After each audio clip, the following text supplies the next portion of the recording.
All right. Um, So my name's Steve Brownell. I've been a PT. I'm not a doctor. I'm back where it was master's degrees. I graduated in '95. I was telling him early on in my training, I had exposure to John Barnes. He was one of the guys who invented myofascial release. or if he didn't invent it, he kind of promoted it. And I learned the regular PT stuff. And I kept finding it kind of takes 10 years almost to learn and learn with each patient. But I kept finding I'd be stumped, and then I just went back to the local myofascial release, and I'd just get jumped a few treatments. Anyway, the better I got, the more I did it, the better I got, the better results. About 15 years ago, I was working front and back of a shoulder trying to save time, and as I wiggled one side, I said, wait a second, I can feel the other side. I'm a guitar player, and I know if you hit a tight string, it will vibrate. And it's similar to two cups with a string, and you can talk, if you know that whole thing. Long story short, I said, what if it's a way to find scar tissue that's tight or pulling? And it just opened the doors of, that taught me this, and this, and this, and this. So headaches, wherever they're hurting, if you wiggle, you can find the corresponding spot on the back, and you press this, boom, reproduces a headache. So now you know you're on the trigger point, and everyone thinks that's the cause. Now you need to find the strings off of here of why that part of the suboccipital is stuck in spasm. And at first, everything was local. I'd just break up everything in the neck, pull everything off of here. Then I started finding stuff into the jaws, and then ding, ding, ding, ear canal. Then carotid arteries. Long story short, if any of these scar tissue vibrational pulls, and it's like a three-dimensional spider web of scar tissue from the inflammatory process. If any of this pull, the other end's on anything vital, it is stuck in spasm. So if you wiggle this ear canal, and I've got a little spot here. Right now you just hear, oh, I have a spot. This might not be the best. We'll get back to it. Because I'm going to show you, again, if I just talk, I don't think you'll get anything out of it. So string theory, kept finding all different things, vital organs key. About 4 years ago, I work out at the Racket Club of St. Pete on the second floor, a lot of tennis players. And they would get a lot of tennis elbows, which actually takes longer than almost anything else to get through all the layers, because they played for years before it even hurts. And there's so many different muscles all together, it's actually hard to break up. But different concept. I'd get someone for tennis elbow, and I'd check their triceps. Big guy, in shape, plays every day. I can stop his tricep with a pinky. It makes no sense whatsoever. Okay, keep that in the back of the mind. Worked for the hour on the tennis elbow. At the end, you're like, wait, I've got strength. And sure enough, 100% full strength. So first conclusion was he didn't give me a good test. Couldn't be accurate. A couple months later, saw something similar. That one it took 2 treatments, but you got half of it the first, half the second, full. By the 4th time, I said, I'm on to something. I'm not strengthening. There's no way you can strengthen that quickly. So long story short, something was shutting it off that I'm unshutting it off. And the only thing I know that shuts a muscle off is reciprocal inhibition. You familiar? So when you fire one muscle, if you're firing that bicep, especially hard, a nervous reflex goes to the spinal cord. Your brain has no choice, comes back out and turns off the opposite. So if you're firing bicep, triceps turns off. Think of it as an efficiency mechanism. You don't want to be doing this if you're trying to do this. So hypothesis, what if the scar tissue connecting opposite muscles is somehow short-circuiting that reflex. Once I started looking for it, I found it everywhere, everywhere, everywhere. And now I'll take one step back. That's just a concept. We're going to try it in a sec. But I have a question. Why is bodybuilding, their lifting regimen, different from strength trainers? And correct me if I'm wrong, strength trainers, you break it down, you're like 90%, 95 max. You have a recovery period. When you're 20, it's 48 hours. When you're 60, it's 72. When you're in between, you're in between. Don't lift every day because you're not strengthening. High school athletes, all they do is scar up. My understanding of bodybuilders is boom, boom, boom, lots of light weights every day. No recovery. Tons of them. No one explained to me why they would be different. First of all, if you ask anyone who talks to bodybuilders, they tend to be very weak. Why would they be weak? They have these huge muscles and they're in pain. Lots of pain. I think my concept of scar tissue causing the muscle to not turn off fully, stuck in spasm, poof, not turn on fully, weaker, explains why the bodybuilding protocol would be different than strength training. Does that make sense in concept? I think it's in tennis, there are tons of places where you're kind of lifting every day. Because they play, it's a cardiac sport, but long lever arm, eccentric contraction. Makes sense you'd have a weightlifting right here, even though everything else is somewhat light. I think they're weightlifting every day. That's why they're getting this tennis elbow. Same with a golfer. That part of that swing, they're overfiring. But it's not getting recovery like a true breakdown and then get stronger. So scar tissue lays down as a result of the inflammatory process. We're always laying it down, and I spend my whole career, I only have a table and a chair and a pillow, and that's how I treat people. I do my strengthening with these opposites. And I can tell you from each injury where a lot of knees, anything off patellar tendon, and you've got, I can actually, you'll see the wiggle right there. I'm not moving, if you can see this finger, sorry. And that's not just, your first reaction is, oh, you're pulling skin, that's the skin. But as we start to do it, you'll see, wait a sec, the skin around it doesn't all pull. It's only one spot. So that's what we're looking for. So my demonstration, I think, is a thigh. Because everyone does a hamstring stretch, right? And you feel it in one part of your thigh. Oh, I'm feeling it right here. And what are we told? Oh, you have a tight hamstring. If you have a tight hamstring, you should feel it in the whole thigh. Why would you feel it in one spot? It makes no sense to me. So I'm going to have each one of us, and if you don't feel it, we'll find someone who does, but there's a good chance we'll each have a spot. And so, long story short, we're here, and I'm going here, and okay, I've got it right there. Now that I wiggle, I'm looking for it's right on the other side of the IT band, and I've got two spots. Let me show you on me first, and then we'll see if you can figure it out for yourself. Put your whole hand right here. And if I'm wiggling here, first find it here, and then you'll do the other hand.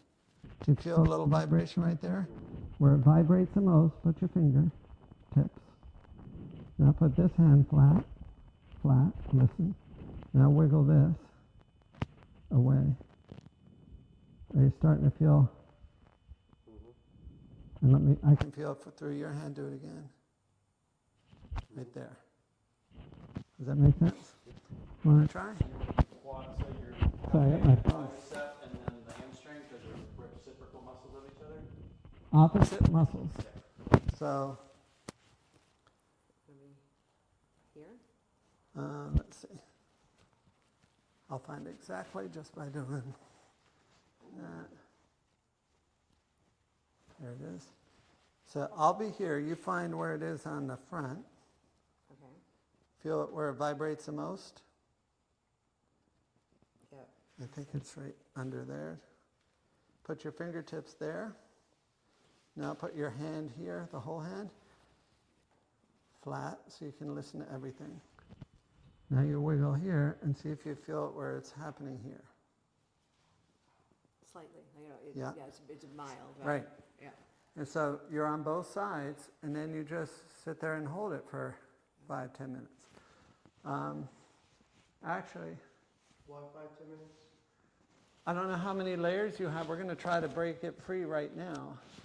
So I'm going to, if you feel it, you see it, it'll make sense. Feeling it on me won't. So let me start with you guys.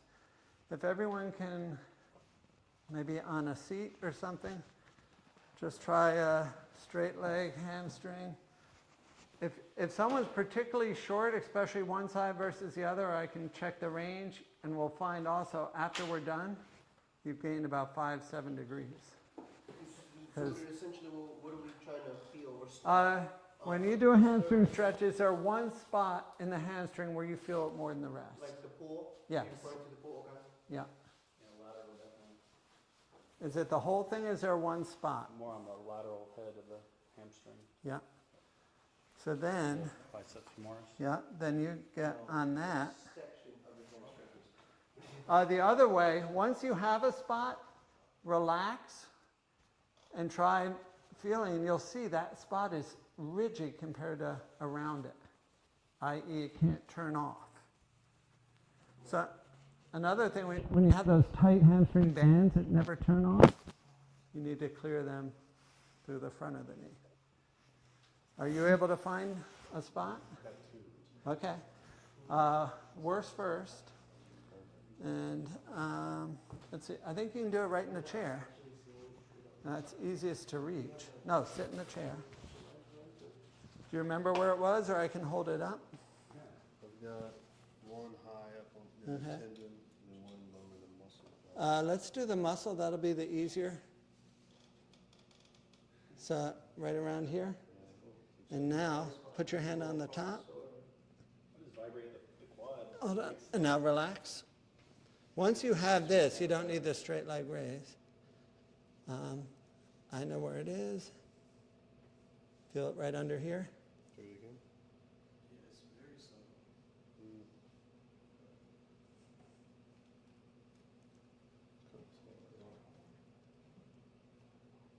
Yeah, maybe under my middle finger. Yeah. Let me do it again.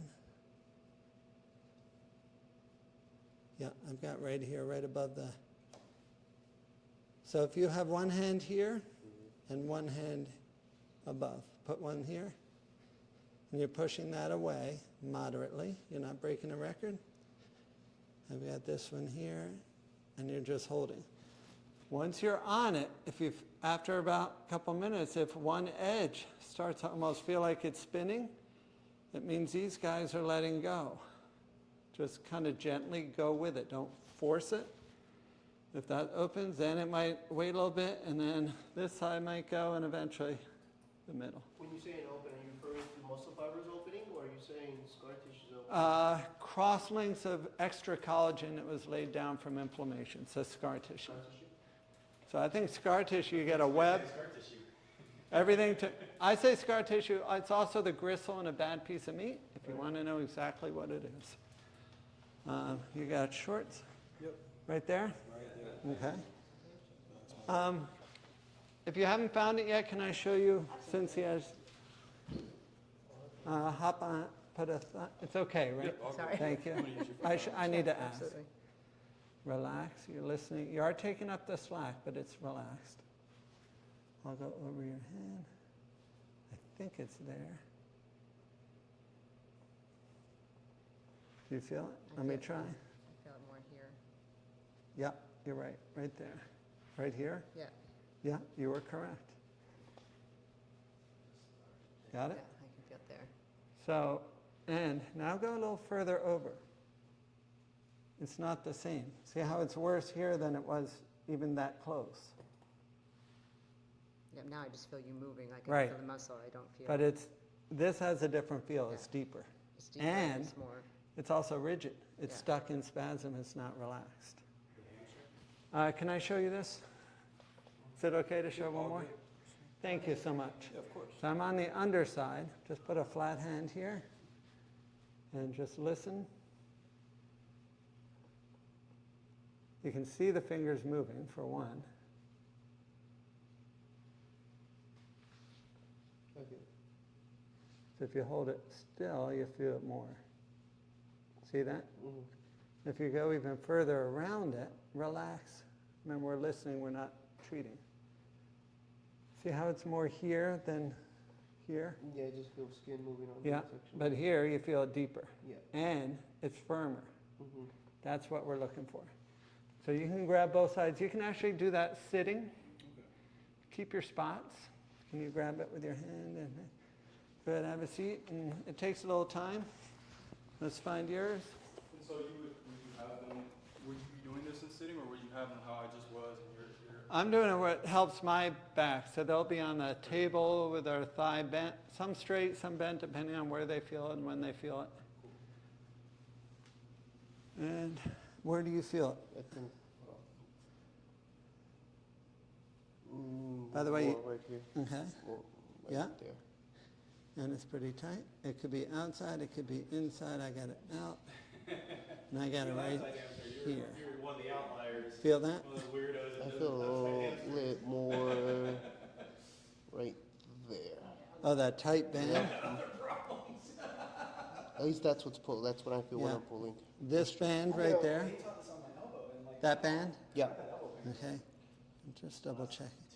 That band might. Well, no matter what, we have this. This will be easier to get. The other one might be deep. Can you feel these two? Right there?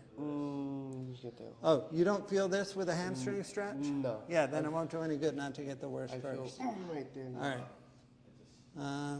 But it makes sense, because you're like this, if All the right. scar tissue's bound up on the It's recipient, on the inside. never, you're That's it. constantly getting that So fire here to here. in the brain like, this is Here. why I relax the opposite. Get this hand here, sit down and work it. So that's that line of scar tissue that would have constant contraction. The line is in between the hands, the thing that wiggles. Remember? Anything tight will vibrate all the way through to the other side. Essentially, that's almost, so it's just constant, there's gonna be a Yeah, there's a line going from here scar tissue to here. getting natural movement. And so yours, if you spend a little time on it, and you don't do it at end range. A little bend. Yeah, a little bend, you're just relaxed. So where was yours again? Here It was and here? about there, yeah. On that. Okay, it could be here, there's a little bit on this. Go on both. This guy, right? That's the, yeah. I've got almost both. I would pinch both here with one hand. Grab two hands here. And now this guy, whichever one pulls more into the hand. Did anyone feel any softening, any release? Yeah, I felt the fascia kind of winding. Try a stretch. This is the $1 million test. Do you feel it in a different place, same place? Can't tell. I feel it more medial. Okay, that should be the next barrier. So that if you do the next. Now, if you get a good, I have a goniometer. If you test before and after, especially when it's just one spot, and someone coming in because it really hurts, you get it freed up in like 20 minutes, and it's unnoticeable. Even without it going, you say, wait a sec, it's going further, but you can measure it pretty accurately. So what are, like when we're pushing on the opposite side, are we just stimulating that reciprocal response to relax the muscle we're trying, that's tight? No, I think we're doing myofascial release, that we have a bunch of a spider web of three-dimensional scar tissue, collagen, that's going in and around connective tissue, which is also made of collagen, which is why you can't find it on MRI. So you have a band of scar tissue here, a band here, and some of the strings are connecting. Once they connect, it short circuits both muscles only where it's connected. Okay. That's why it's not the whole hamstring that's tight. That's not why it's not all of them that's tight. So now, so that's a basic concept, whether we got it polished or not, or got it all. I encourage you to work on your own, and the more you do, and it takes a little time, it'll be more obvious. Now you got the whole body to learn from. So if someone's coming in and they're really tight calf muscles that just never relax and they can't stretch, and it's one side, not the other, tibialis anterior raises the ankle, gastroc pushes it down. All you got to do is wiggle that gastroc tendon and find that spot that goes here. And right now you can see this. So you're wiggling the I'm taking up the muscle. slack, and you can see this FU finger moving. Middle finger, that's it. Third finger. I'm getting there. Edit. Does that make sense? And that's not just a skin pulling. That's not skin pulling. And you're going to start to learn when it's skin and when it's not, because it'll be harder here and here than the little skin pull in between. Okay. And sometimes you can take kind of what I'm doing with my pants, you take up the slack and you get it. So, upper trap. Now you have to think through all your opposites. So the upper trap is lifting the whole shoulder girdle. And the upper trap, the biggest opposite is going to be the lat. And you come on right down. Well, I'll show you where you can see, sorry. And let me get on here. So a lot of people that just constantly have that trap fired up to protect their shoulder, or maybe they have. I've got a little bit right there. You feel that? Let's see if I can get it through the shirt without the shirt. There, the thumb's moving a little bit up top.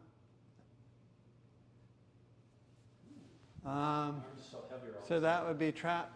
Supraspinatus, infraspinatus right next to each other. Another big opposite right next to each other would be deltoid, lifts. Lower part of pec pulls down. They're right on top of each other. I think, how are we doing on time? Let's see. So next I want to show you something that's very common that'll have all the components of opposites and then components of just straight up scar tissue strings. I'm sure if you worked with patients, or even if you haven't, you felt it. If you do a doorway stretch and you feel pain in the front of that shoulder, not rotator cuff here, but kind of in the front, and it doesn't feel like a good stretch. It feels like, why is that? If you think of the long head of the bicep, it's one of the only times where it comes out through a groove in the bone. So you have the long head of bicep, and sure enough, you're wiggling, it's, ow. I didn't even know that was hurting. Any tennis player, any baseball player, anybody who does regular overhead pitching, the sheath over the biceps tendon that kind of holds that in a groove is blown. And you know it because you just wiggle and it's going doing, doing, doing, doing, doing. So it's not stuck in that groove. Now you add the scar tissue from any inflammation, playing tennis every day, baseball, throwing, and the scar tissue glues the long head of the biceps to the underneath of the deltoid. No, to the underneath of the pec. Okay. The pec is also pissed off because it's on top of that is its opposite, the deltoid. So see how you get the strings plus your opposites all in one complicated area.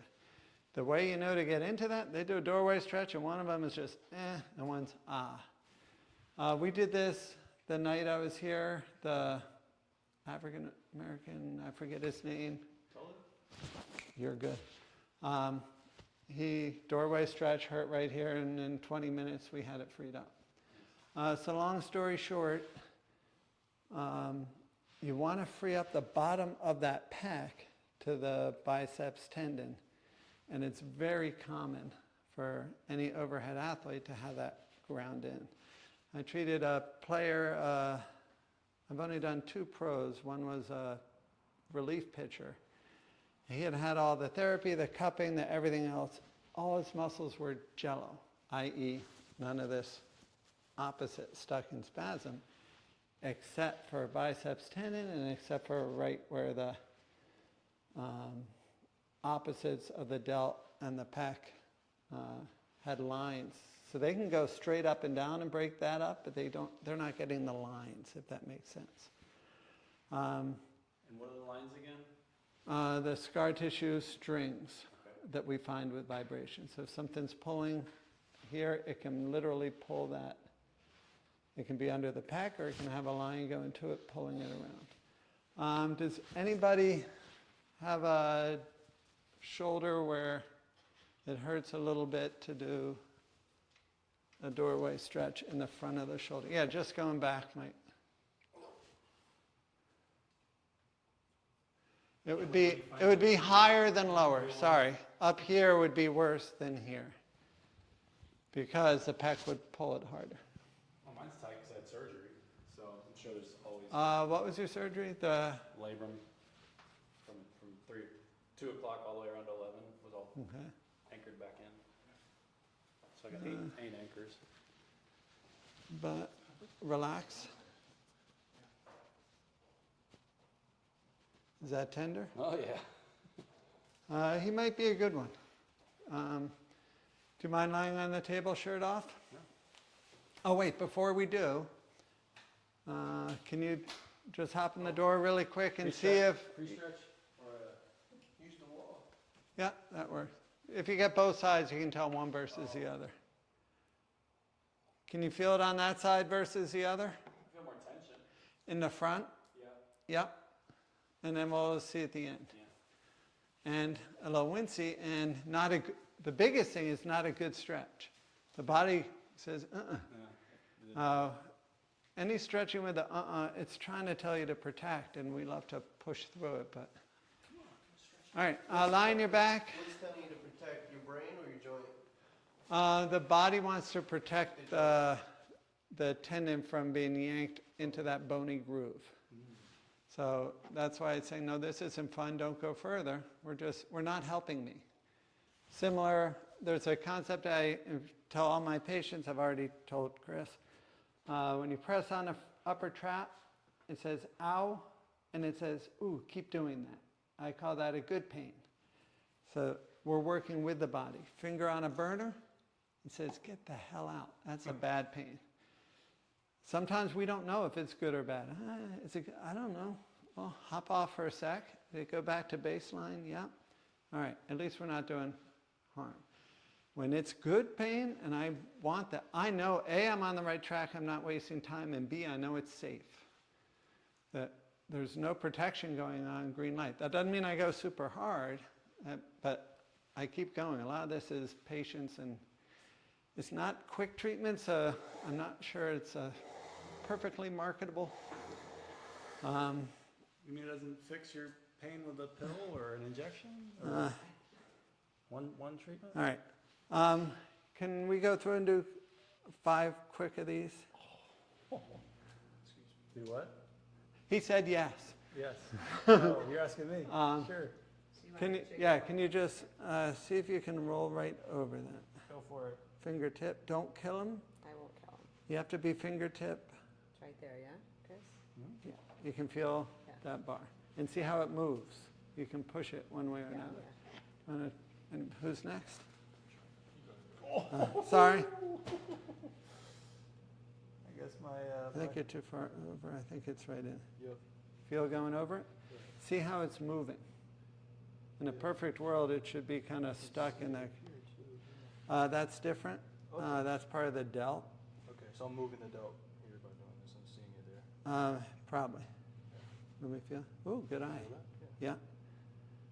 And there will be some delt coming over the top of this. We've got the pec coming over it. So that's the different layers we're talking about. And come that way more. There, you feel it? That little band under there? Yeah. Where's the reciprocal that we feel? We haven't gone reciprocal on this. Oh, the reciprocal will be the pec and the delt. So the pec has a line here and pulls this arm down, and technically the whole shoulder girdle down. This part of the pec. This has more of an across. And that's a little tight. Not too bad, but in a perfect world it would be jello. So that would be the more, and did you get it? He gives and he gives. Sorry, this doesn't feel great. Are you able to feel it? Yeah. And see how it, see how it grows, right? Boom, Mhm. boom. So are we saying that that is bicep So- tendon? His biceps tendon is tendonitis from being ground into the groove of that. It attaches on the bone, comes out in a groove in the bone, and then comes into the muscle. The problem is when it's flying around and not held in with that sheath, which is gone bye-bye, we know because it flies around, and the pec is holding it. When he goes up here, that pec pulls it into that groove and hurts. And it's why it's tender, even though it's not so tender that he came in here saying, oh, this hurts. But it's not lovely either. So I might do this one, but the concept is getting underneath the pec. So I'm lifting the pec. Then I'm going to get either from below, where I try to pull it off the pec, or above. And it'll take time, but eventually I'll get that pec separated off it. And it's the vibration of this that's breaking down the scar tissue? So it's the myofascial release of pulling this pec off the scar tissue between it and that tendon that we all felt. So I'm getting underneath to pull it off. Sometimes it's easier, a little more slack. And then at some point we might need to pull the pec off the deltoid. And that would be the reciprocal inhibition release. And this is more of a string/glue of that biceps tendon to the pec. It's a good pain, bad pain, can't tell. It's better than when you were sliding it across. Right. So it hurts, but it feels helpful? Yeah. I'm not putting words in your mouth No. because it's helpful. It loves to get separated. Yeah, it definitely feels like different but good. Okay. While we're on this, so this is probably less of a string finding long things, more kind of glued one next to the other. Another common place for that would be neuromas in a foot. So the nerves are killing, and so it's all the scar tissue from one joint capsule to the next, and you just break them up. And in the beginning of treatment, you can't move. It's right at the base of the toes, those joints, and that one won't move relative to the other. And when you might take 1-2 treatments, and all of a sudden it gets less and less nervy, less and less nervy. That combined with having a wide shoebox and you're not jamming them together, and it's a non-surgical way to get in there. What? That's your philosophy, right? All non-surgical treatment. Cool. Where'd you? Why'd you go that route? Just because you saw so much relief and response went by not having to operate on things? I saw just a ton of crappy surgeries, unnecessary cortisone, unnecessary surgeries that weren't fixing the problem. Yeah. Right. To me, that cupping, if you're just either masking the symptoms, you're kicking it down the road. One of my best friends was telling me how great his acupuncturist, or not best friend, but neighbor, doesn't matter. So she would do acupuncture and he would feel great in his neck. And he'd be able to go out and do his conference. He'd worked for conferences for All-Star Game or this or that. Come back 3 weeks later, she'd do it again, and he would swear by how wonderful she is. Then he had neck surgery because his discs were blown. In fact, like 3 or 4 levels. So it doesn't do any good if you're great at knocking out a person's symptoms, but you haven't fixed the cause. So those discs, instead of the worst part of that acupuncturist wasn't that she was making him better, it was that she didn't refer him on when she couldn't fundamentally make him better, that she could only temporarily. Make sense? And even the cortisone, you get too many cortisone shots in a foot and you lose the fat pad. You can't walk barefoot anymore. Shit. At least the old cortisone. They used to say you can't have more than 3 when I was treating back in 90. I think now they dilute it more because you're supposed to communicate with all the other doctors their whole life. No one could do that. I still see fat atrophy. What's that? I still see fat atrophy. Yeah, from cortisone shots? Yeah. I even see bone cysts from going too deep into soft bone. Oh. I've seen, I think a lot of kind of bone spurs are actually, because I feel the scar tissue pulling right into that spot. Bones are Wolf's Law. And if you've got, and I know scar tissue loves to anchor to periosteum. That's a covering of the bone. Maybe it's mesh. Somehow it attaches really well. And it's a cause of a lot of pain. And no coincidence, everyone tells me, oh, it has some acidic acid, something, that's why they're formed. Maybe some of them are, but I know at least some are Wolf's Law, where something's pulling on that bone, it's going to yank. Going back to opposites, another good example are arches of a foot and the tendons on the top of the foot. That's another great one you can do on yourself. Where if it's just stiff all the time, the muscles underneath that foot, it also means it's weaker. And you just kind of wiggle the top to the bottom. And the more you do it, the better you get. And it doesn't take a genius. It takes that concept and then practice. Can muscles stay in a shortened position because that's where they're the strongest? If there's like a dysfunction in that area, for example, if the arches maybe they're weak, and the brain sees it as being, say, in a shortened position because in leg tension relationship, you produce more force in a shortened position, versus if it starts to lengthen out, that muscle gets weaker, it can't do its job anymore. So the brain will reflexively just tighten the muscle. Well, no matter what on that, if that concept were right, it still wouldn't be necessarily good. The problem with any muscle in spasm is it's very hard for circulation to get through. And everything is about circulation. I told you with the headaches, I do carotid stuff, and that sounds, oh my God, he's a reckless SOB. What's he doing playing with carotids? The mount is so light. Ooh, that was good. The amount is so light that compared to, you can feel the carotid when you turn your neck, and it's just getting yanked. And this is just in static, very light. We're not occluding, we're not doing anything. But it really does stop I'm at about 80% success rate with migraines. 20% are, especially if they're chemical, red wine trigger. I can bring it down some, but not fundamentally. Stop drinking so much. But you know you're on the cause for migraines when the intensity goes down, the duration, and the frequency. They all, good days and bad, all go down together. That's when you know you're on the cause and not just a symptom. So the amount of time you've been pushing on this is doing what? Separating. Can you try the doorway and see where we're at? I don't want to fall through. The biggest thing I want to know, is it a good pain versus bad pain, and is it going further? It feels like the left now. It doesn't feel different from the left. Further Before and I felt a difference. Like it felt like it was blocking, but now I didn't feel a difference. and it feels like a good stretch. Yeah, like the tissue. That's what you're aiming for. Yeah.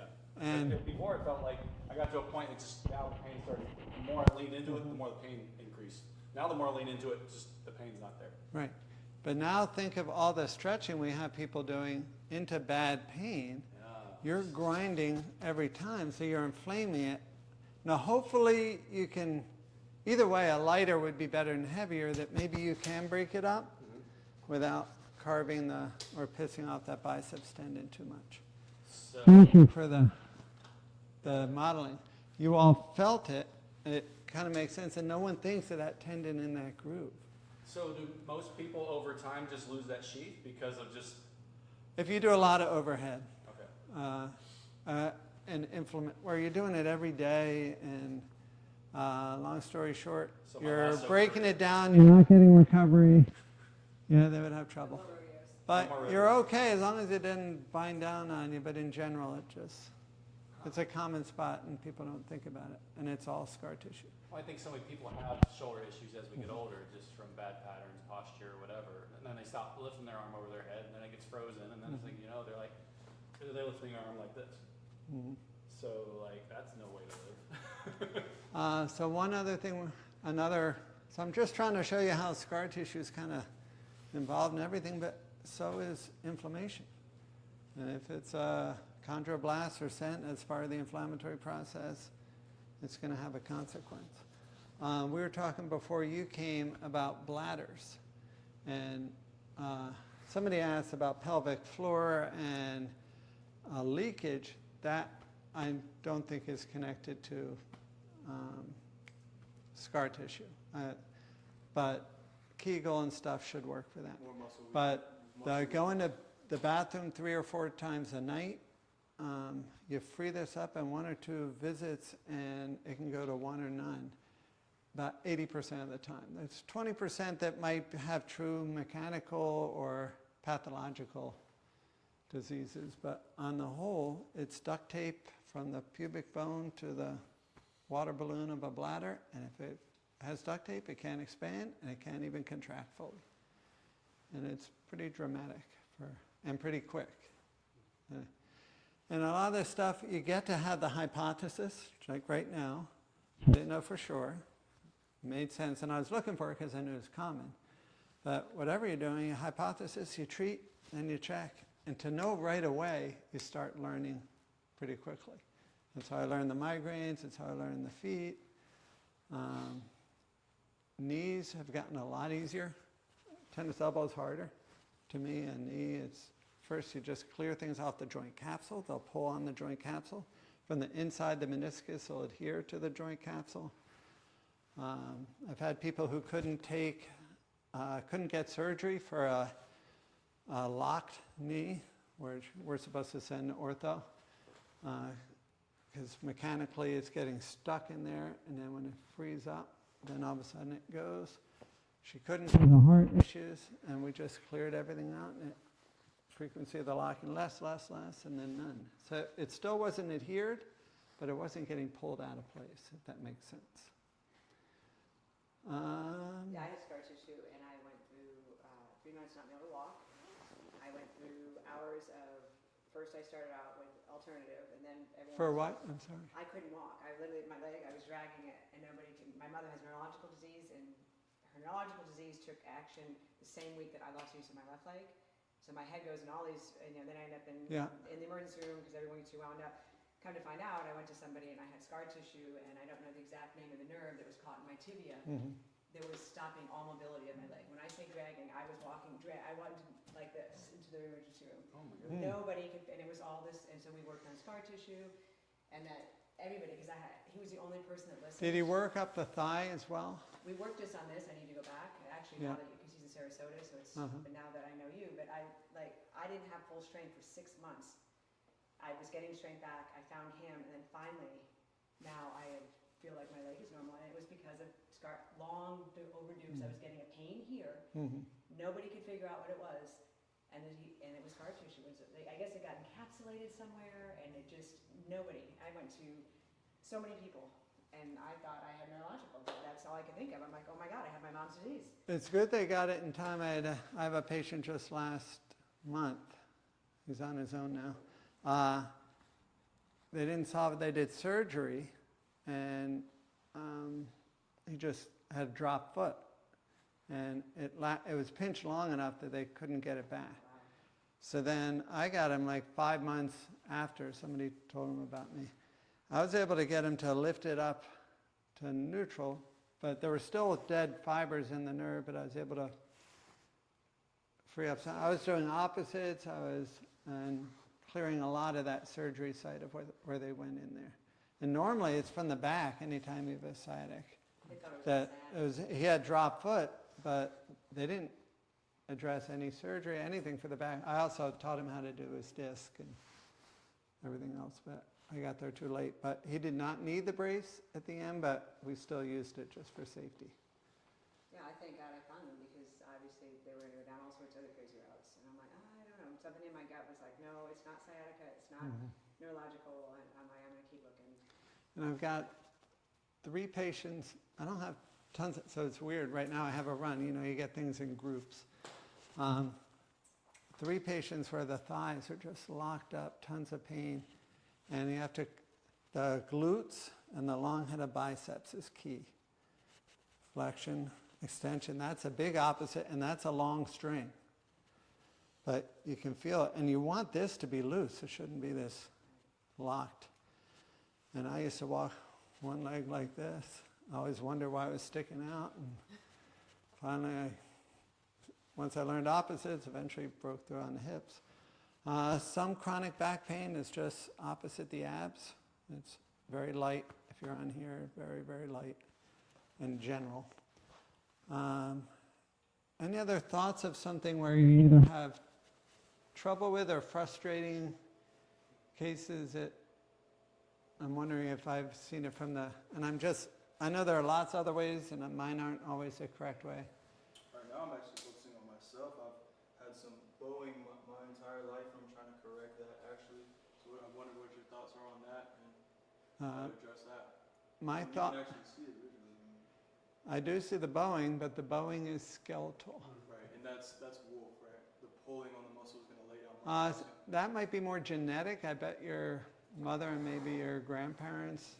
Okay, so we're not thinking like pressure over time is shifting the side of the actual bone, because we know that like pressure being put on the bone can take away calcium, lay down more calcium. Right. Replaces. The issue on that, from my understanding, is the alignment right where they meet. Where if it's the bow hits you like this, you're getting all the force here and nothing here, even if it's subtle. One side's getting everything and the other isn't, where you want here.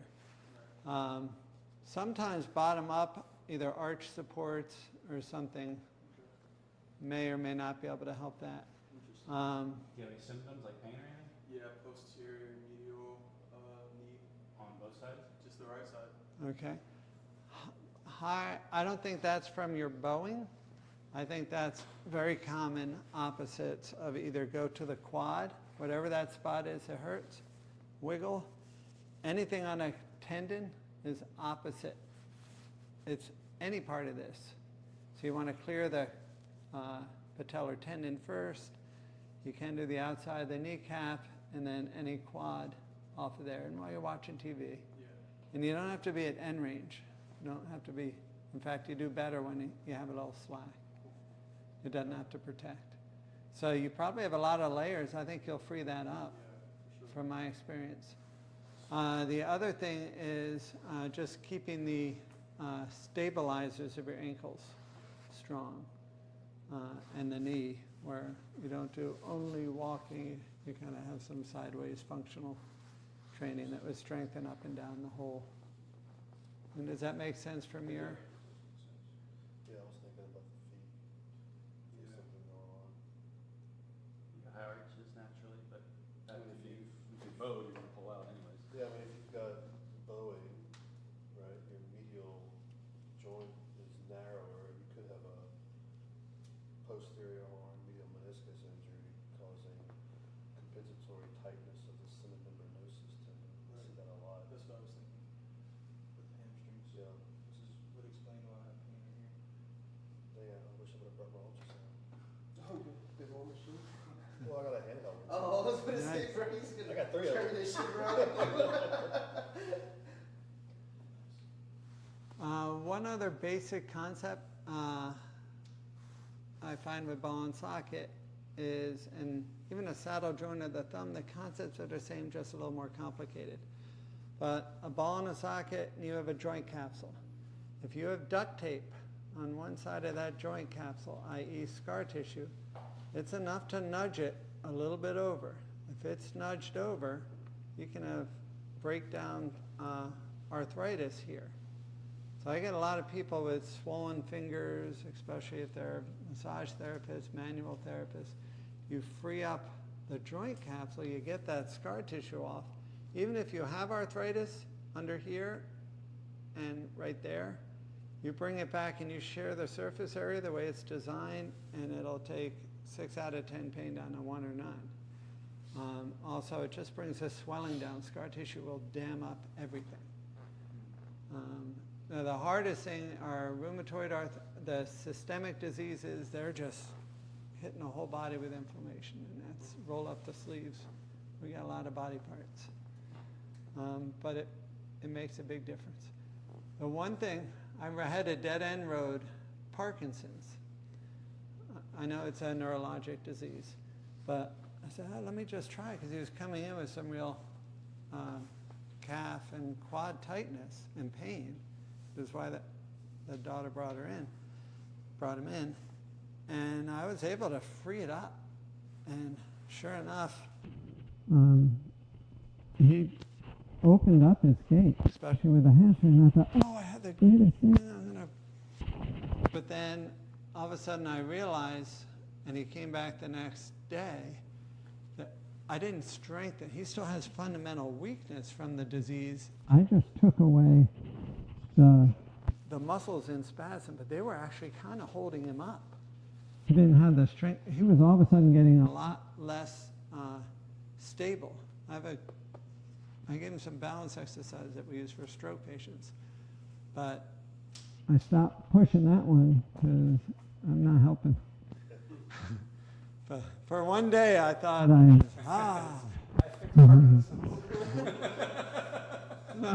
humbled back down. You've been very humble. You know more than me. That's not true. Either way, is there anything you want to share or comment, or anything not make sense? Or No, I think all that makes sense. Reminds me of, so I'm an osteopath. Yeah. And, we use our hands a lot, at least I still do. For I know. A lot don't. fascia. Have you heard of the, what the hell is it called? Fascial distortion model? Is that like ACT? No, I don't know what ACT is. Active myofascial Oh, release. ERT? No, Yeah. it's different. Art. That's So it. it's, and they actually have drawings in the book that what you were describing with the fibrous tissue, Uh-huh. kind of webbing. And you can break that up, you can feel it, you can break it up, and depending on where it is in the body, there's different techniques to break it up. So what you were describing, we were feeling, I can kind of relate to that, it's stuff that we see and feel, just not the way you did it, so I'm gonna use Right. that and practice it. The downside is It does take time. Yeah. Brian Mulligan has, like for a finger, he would move it, go like 5 times, and try different. Oh, all better. I think he had a way of moving and holding his belts. He did Mhm. hips, and you go through the range, With it. pulling. I'm wondering if he did more. He didn't have opposites. He didn't have strings, but he had more in and out quickly, and he was addressing scar tissue. So I think that has a more commercial value. I actually have a problem that sounds weird, because I've been waiting to spread this. I I know know things are important, but some of them I can get in 1 or 2 times. The reaction of the patient is not, oh my God, they did that quickly, because they don't know how how long. long it takes. They're like, Oh, that wasn't that bad. Only couldn't have been that bad. And they might have. It's the people who went to 3 other places and then saw me, and I get them in a day. But if you clear the cause, they're not coming. They'll come back for. something else, but it might be in a year or 2. I think I've always thought about Teaching a lot of PTs, but because it's so time consuming. I know when you take insurance, you do not have the time. End of story. So I almost think this model would work better with masseuses who have an hour who don't have all the liability, don't have the paperwork. Well, that's been your challenge, is you fix people in a couple of treatments, right? I know a lot of times you got people come in and they're like, all right, I'm fixed, I'm good. right, I but know you mentioned that that can nail your bottom line, and it's a real dilemma. That's why we don't do that. You don't fix people one This time. stuff always comes up. I mean, whether someone trips or something, they sleep bad, I mean, there's always gonna be It's always recovery. the Yeah. thing to Our address. muscle, we don't ever stay in complete Symmetry. Yeah. yeah, we And always I'll- wake up and something, we're always. I'll never judge anybody. My wife, Wife's the doctor. I wasn't feeding my kids. I don't know how I would have treated if I was the only breadwinner or something. So I'm just saying it's a thing, and I've been fortunate enough not to have to. It's a challenge to tie Yeah. dealing in business because But ultimately, the flip side is when I'm charging 110. If you don't get them better, and it's not worth 110, they're not coming back for day 2 or day 3. And the reason why I don't charge 150, the more complicated ones, you really need a bunch to get the different things, and they just stop too soon, and then they don't know you're good. So that's a dilemma too. So I don't have all the options. But one thing to gain trust, and one of my other inventions, as I got better and better in the Hartford hospital system, I got worse and worse patients. Eventually, the chronic pain people heard about me, and failed back surgeries, fusions, chronic migraines, can't work, trying not to have an opioid. It's very stressful. I can't mentally do it. But all of them, especially all the back and neck, not necessarily headache, had one pelvis higher than the other. So we know muscle energy to push the pelvis back. And you can tell whether it's pelvis out versus a true leg length with a long sit test. If you're here and one leg is longer than the other, if they sit up, and you can tell right on the malleolus, and all of a sudden it's even, you lie back down, one's longer than the other, then you know it's rotated. Because it's not at the center of axis. But I know it's important in that the back can do 3 wonderful things: rotate, forward and back, and side bend. So when you take up motion in one direction, all the way, and we don't have a lot of side bend in that lumbar spine because the facets are angled this way. So when you take it up, and that's all you have, the rest is thoracic. I cannot move forward. I'm locked. So when they say don't bend and twist, it's not that you shouldn't. You can't. What are your thoughts on incorporating a lift? Like you find a leg length discrepancy and you incorporate a lift into the shoe? If it's a true leg length, yes. But let me, 95% of the time it's going to be a pelvic rotation. So, anybody know they have one really fast? I had to sit. Yeah, and wait. I can do, Probably everybody here. yeah, I can do 2 minutes. Do you need to leave or no? In a second. Okay. Can you face the screen right here? Can I put my hands on your hips? Yeah. So she's got the left higher than the right. Can everyone come back and see this? Oh yeah. I wonder why you're having leg issues. All right. That's our best seat. Can you sit? No, I want the arms. Oh, I thought you were gonna show her. Yep. This one's magic. I love this. I forgot about this one. Have a seat. Now, put one leg in the middle, other leg in the air. Hold on to the armrest and just stand up and down. You can scoot forward in the chair. It's in the high, it's just in the air. Up and down. Now switch. Up and down. I think more on the side. Which one was stronger? I can This tell. one's stronger, but Yeah. it's more strained. Which one's more awkward? This side's more, when I go with legs. The awkward is the cause. It's actually your motor plans in your brain. You can coordinate, this side can coordinate this, no problem, not awkward. You've done it because it's more awkward. When you don't think about it, you're going to shift your weight on this left side. When you shift your weight on the left side long enough, that leg will be stronger than this. I have one patient right now with osteoporosis on the weak side and the hip. The side she needs to get up on is the side she hadn't been using, 12% bone loss. I think it's from the sit to stand, but that's separate. Get up 5 times with your weight on the weaker, awkward side. No, this one has to be, see how you want to put it down? That's the brain you're fighting. Put it in the middle, this one in the air.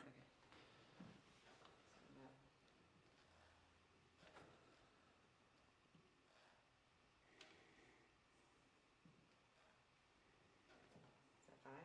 One more. Okay. And now walk over here, please. And if you, here, we'll do it here where he can see on the camera. And right here, they're level. Can you see? I'll show you another Another way to verify it. Can you go back? in case there's a fluke or you're not totally sure. That wasn't, yeah. Do 5 times with your weight on the wrong side. We're going to prove how it not only knocks it out, but you're going to see that one PSIS goes up versus the other. Another way to find out that it's... So it clicks on this side though. we can work on it. It could be something inside, but more likely balance of muscles. Okay, and now we're going to look one more time.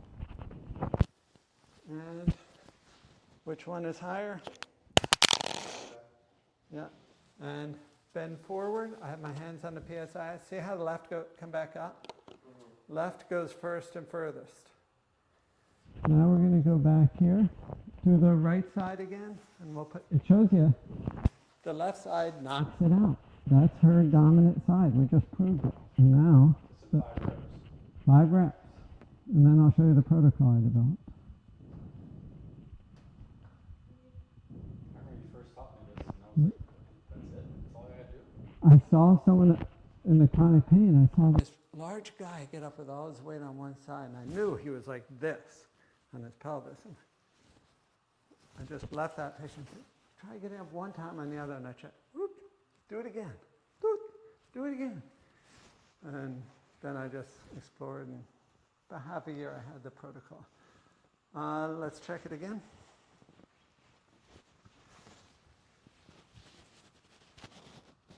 And now it's not only level, but bend forward and back up. And these are going together. So even if you're not sure, put your hands on the PSIS and go up, and if one is going more than the other, you can do the long sit test. And That's a neurosomatic test, right? Yeah. It is. But to me, it is completely a neuro problem that we look at from an orthopedic side. Because it's the neuro motor plan that actually needs to be fixed. And so far, we only fixed the orthopedic temporarily. The ortho cause is retraining the brain like a stroke patient. We also have all your muscles this length. Some are short, some are long. When you go here, that's not the length of your muscles. They're this length. So you need to be in more than you're out for your muscles to change length to in. We also need a lot of reps to teach the weak part of the brain how to coordinate all that. And the last piece of this is the reps will also strengthen so you have even strength. People who work out gyms evenly, they can still have a leg length discrepancy. Strength discrepancy, it'll just be a little more subtle, but they'll still have it. So the protocol is set your cell phone to write stand times 5, and you have it go off every 2 hours when awake, repeat daily for 4 months. So it's not hard to do, it's hard to remember, and believe it or not, you don't need to be in a chair. She can be with your right side. She can just be 5 of these, and it works. If you're about to go on a walk, you don't want to walk with all the force going. And do you have Any disc problems? Chronic on and off low back pain? I probably do, yeah, when I'm really stressed. I find it's because if I don't fix the pelvis, I can teach them how to fix their disc, but in a year or 2 it'll come back. If the pelvis is level, probably 3 or 4 or never, because you put half the force onto the strong side of the disc, if that makes sense. This, and then you go to the side Yeah. that's more strong, and the next thing you know, you're like, oh. So the phone is the only way to kind of remind you if you have an iPhone. If you get up every morning at 7, you could set it to 9, stand times 5 right, alert 2 hours before, repeat daily on your calendar. And then you do 1 o'clock, alert 2 hours before, repeat daily, stand times 5 right. So it just pops off every 2 hours. If you miss one, you'll get the next one. You see this often, anywhere Half the people in this room have it, and it's the cause. Oh. Yeah, so I mean, Try it. It works. It's quick, and we're talking about trust. You show them that, and they can see it, and they walk out and know how to do it. You got you're at a whole new level. You just did something for them that was worth it, and it gives you another time to get some of the things that take more time. Pubic bone. Can I check your pubic bone? That's another thing. Here. Right here on this table, please. And This will be the last thing. Lying down. And do you mind me touching your pubic bone, we won't have everyone do it. So what I'm doing, can they look from the top? We're looking to see if when I come into her pubic bones, is one higher than the other, or are they level? So I come in here. And if you can take a peek, and I'm going to have you feel too, I think you'll see. That left one's higher than the right, correct? feel it laying down. So if you come here, if you come in from the top, can you feel that left one higher than the right? I can, and I can feel it back here as well. Okay. Bend both knees. Cross one leg over the other. Doesn't matter. Cross one leg over the other. That's on purpose. This is her go-to. Kind of like the person standing has a go-to leg. 10 seconds is all you need. And now, coming in again, and wonderfully not fixed. Why?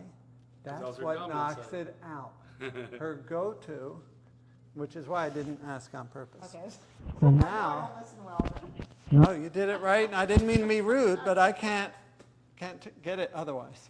Now cross the other one over. That feels awkward, doesn't it? Are we back to awkward, Bill? Yeah. You want to go the other way, and it's a little tighter because you don't do it as often. I feel it more here. Yeah.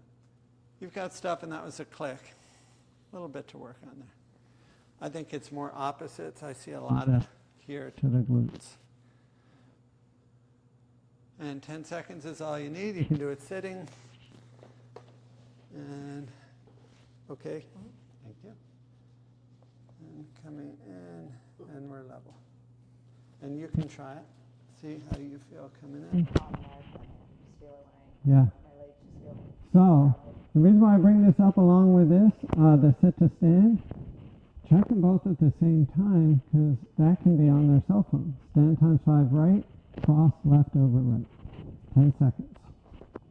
Every 2 hours. And then when you think of it, if your legs are crossed the wrong way and with a little of this, or just get in the habit of doing more of the other, it'll stretch this side a little more, it'll be a little less awkward. But bare minimum, we want it to settle in. Let's kind of keep nudging it in. 10 seconds, all you need. I can be standing right, you could stand like this. 10 seconds. Boom, I just fixed it. Away you go. So add that Plus, on your cell phone and 4 months. Now, you don't want to go forever. It's possible to go too far, especially if you're a loose jointed person. tight jointed person might need to go even more than 4, but probably not. That's been kind of, if you do it regularly, it holds. Any questions? You can sit up I know it's not great on on your hip. Is there any way you could recast the sit to stand, like her left was high, so you want her to do what? Stand on the weaker, awkward leg 5 times. Every 2 hours for 4 months. So the problem that results in a torquing in the back and pressure on your disc is actually because from that coordination in the brain that isn't as good on one side as the other, all the reps of every 2 hours doing it 5 times That's going to retrain the brain that at the end of 4 months, you're getting up unconsciously without thinking of it on both legs. One won't be awkward anymore, pause, and they'll both be the right strength. So since her left hip was higher, she's putting more weight and she's using The left hip is higher because her pelvis. One of them is rotated. So she's using her right more. Is the right stronger? The left would be weaker in this instance. She's shifting her weight onto her stronger leg, unconsciously. Which would be her right. And she's done it so long it weakens the other leg. And that's driving her hip up on the left side because If it's the right side in dysfunction, the one that moves First and furthest, that's the dysfunctional side. So I forget, she was high on the she was left. high on the left. So If her right went first and furthest, it means the right side is posteriorly rotated. If her left went first and furthest, and she was high on the left, that means she's stuck anteriorly on that side. That was the PSI has been forward. Yes. Yeah. And you just write on, it's pretty clear. But I love the long sit test. You can either do a long sit test or you just have them do 5, one leg, 5 the other, 5 this, and you do 5 on the weak leg. If it's level, you know it's not a leg length discrepancy. We just got level without it. And a leg length could have gone level. If that makes sense. That's gold. That's gold for long-term health, because it really, the fact that all my chronic pain patients had it, that is the mechanics, the engineering just get thrown so out of whack. It looks, and it's, in PT, we were taught not to treat. We can do muscle energy to line it up, but if it was more than 3 weeks old, they say don't bother, you just steal money from them because you can't get it to hold. I think I found how to get it to hold. It works, but it doesn't have to work for me. Give it a try. If it works for you, green light. It's safe too. Yeah, thank you. This is really fun. Yeah, I hope so. I do.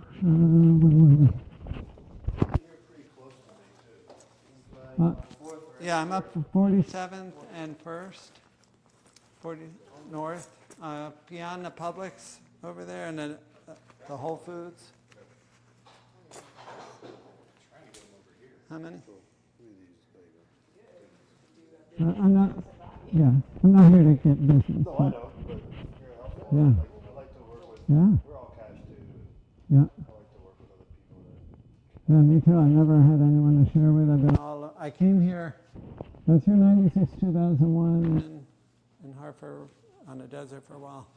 When I came back, I knew I wanted to go on my own. I saw insurance just imploding. But I checked a couple clinics. I wanted to kind of get connected first and then go on my own. And they all said, oh, you got to sign this thing that you can't compete. I said, I'm just going to start on my own. It took me longer because I didn't know anybody. But Cash space before it was cool. yeah. Now And every PT's like, oh, cash space, cash space. you have to. You don't have time. It's just broken. The insurance. 2/3 of it is what we have to do to prove to get our stuff back, and 99.9 aren't ripping you off.